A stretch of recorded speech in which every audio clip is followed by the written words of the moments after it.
Our kids are unaware, and the pilot program that we did at a school in the development of the curriculum showed that at least 50% of the children do not know anything about ticks, prevention, awareness, and have no resource for education other than the local support groups that distribute education or notifications. We have just gotten Ashland Elementary School, which is in Virginia, but they have just picked up the program and are using it in their STEM program. But we also have it in Kent County.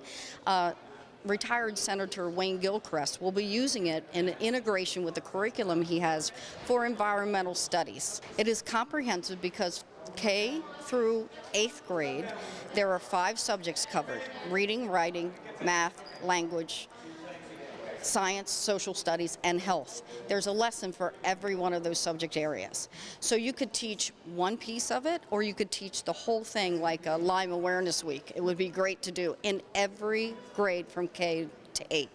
In the 9 through 12, they're specifically designed for a particular class, such as biology or statistics. Many people don't even know it's a real problem for people. Nonetheless, it's a real problem for children. And many of our children are suffering with Lyme disease symptoms and other tick-borne diseases. And it's a stomach ache. It's an achy joint, as we've heard in testimony today at the Senate.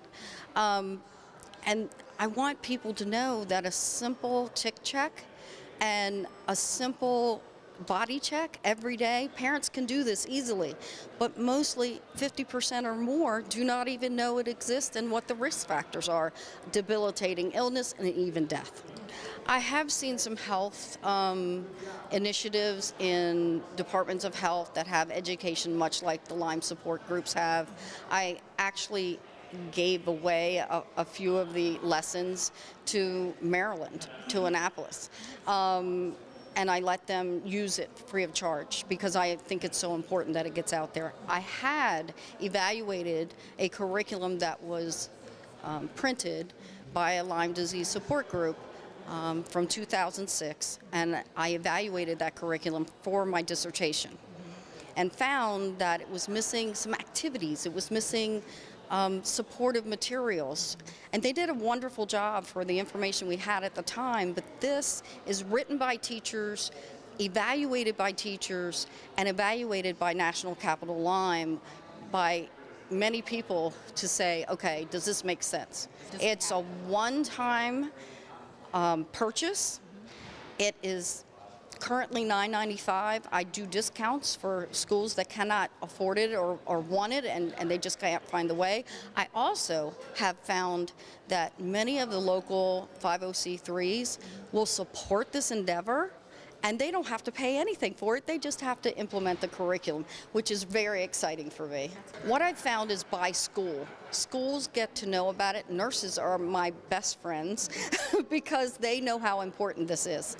And that so far has been the way I need to go about it. In Delaware, they looked at having a curriculum, but like today in the legislative, we need to have legislation that supports that. However, there's always a cost thing, and the implementation, they're concerned about it taking up time that's already taken up in the instructional world, but that's the key to this curriculum. It is embedded in the core curriculum. It is embedded in the Common Core if the district is using that. So it's quickly aligned, and it only takes a lesson or two to get that information out there. First off, we have a K-12 curriculum: Lyme disease prevention, education, and awareness. They get a pre-test, which schools love, and a post-test. So this kind of shows you what people know so far. Yes. At this exact moment, and then afterwards you can evaluate them after the program. Absolutely. The children will fill this out, and it's really easy, often, sometimes never. I use this in my evaluation for the dissertation, and it worked, so we continue it. And then each section is color-coded. This is the kindergarten section, and you can see how many lessons there are. And then we have beautiful color worksheets for the kids. And this is a kindergarten section, Find the Ticks, and we talk about head, shoulders, knees, and toes, which is a very common learning tool song that they use in kindergarten. So it's already right there and it's embedded in what they're doing.